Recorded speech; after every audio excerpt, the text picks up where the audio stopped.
What's up, you guys? Sorry I've not been uploading lately for a while, and it's just been upload problems and stuff. So, I'm gonna pretty much say this is something a little bit different today.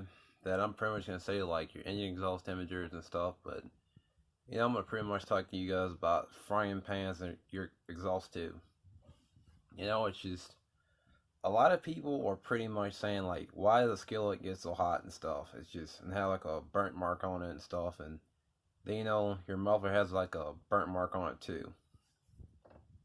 But then the one thing is, I'm gonna pretty much say this is a big fact, but does this really make any freaking sense? It's like, some people are gonna go ahead and say, okay, the skillet's freaking burnt. You ought to know that the fact that a skillet, when it gets so hot and stuff, it's just they do that. It's like your muffler when it gets so hot and stuff. It's like they go ahead and they get kind of hot and stuff, and then they have like a burnt mark on them.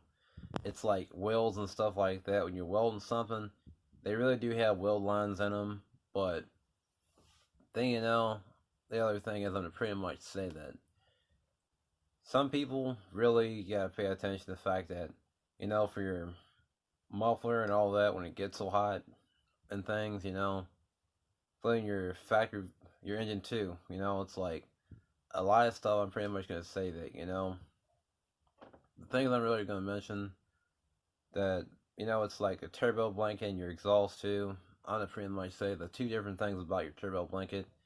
It's like people say that they keep it cooler and keeps your engine from also something to do with more efficiency, was what one guy said. R&D Diesel, watch his video, and the fun thing is, I'm also gonna point out to say that even though if you look at your turbo blanket and all that, and your exhaust and stuff, is another thing I look at. The fact that when your exhaust gets kind of hot and stuff, and the one thing is, you really gotta mention it's like when your engine's kind of hot and stuff, and your exhaust pipe's kind of hot and stuff. It's just even though the back pressure and things like that, it's like for real, it'd be kind of hot to be honest. It's just you know the big thing I must really say about like the fact of the heat and things. I really would say that if you're really gonna go ahead and say that back pressure is a big issue, I would consider to say that it is, and then how fuel efficient would it be?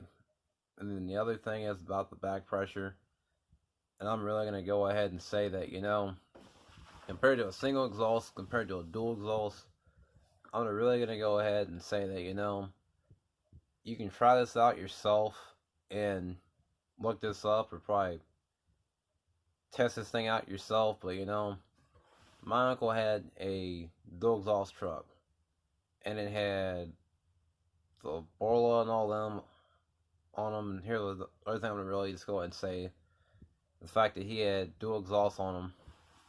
Then with the fact that I popped the hood open, and then with the fact that but I go ahead and look at how fast is the engine cooling down, and I guess how fast is the gas temperature cooling down, like the exhaust pipe itself cooling down to the muffler. I'm really gonna go ahead and say that the fact of how hot it is getting things, compared to single exhaust, even as a performance exhaust too, I really would say that the dual exhaust would go ahead and cool itself down faster and be more fuel efficient. But the good thing about it, it cools itself down faster. And then for the fact that when you pop the hood open, and the one thing is I kind of say, this is something I really would just kind of mention.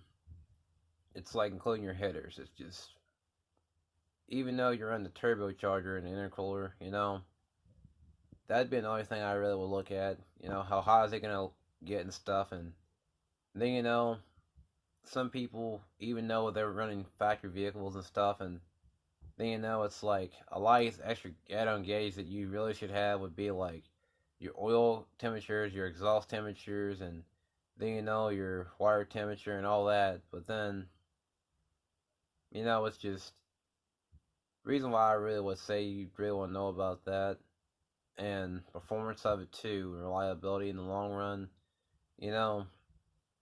If them weren't big factors and stuff, I pretty much would say, are you really wasting your money, or is vehicle doing what it needs to be doing, and how reliable would it be? But These are just facts. But, you know, like, the other things I'm really going to say that, how I could probably figure this out, I guess, is just, I looked at a skillet and I looked at a muffler before and how hot it looks like it's getting things and the burnt mark and how fast it's taking for it to cool down. It's just, you really should test it out and see what your results are because, you really want to save yourself from cavitation, which is the big thing. That's horrible for your engine and horrible for the performance. So, like and comment and subscribe, and that's about it.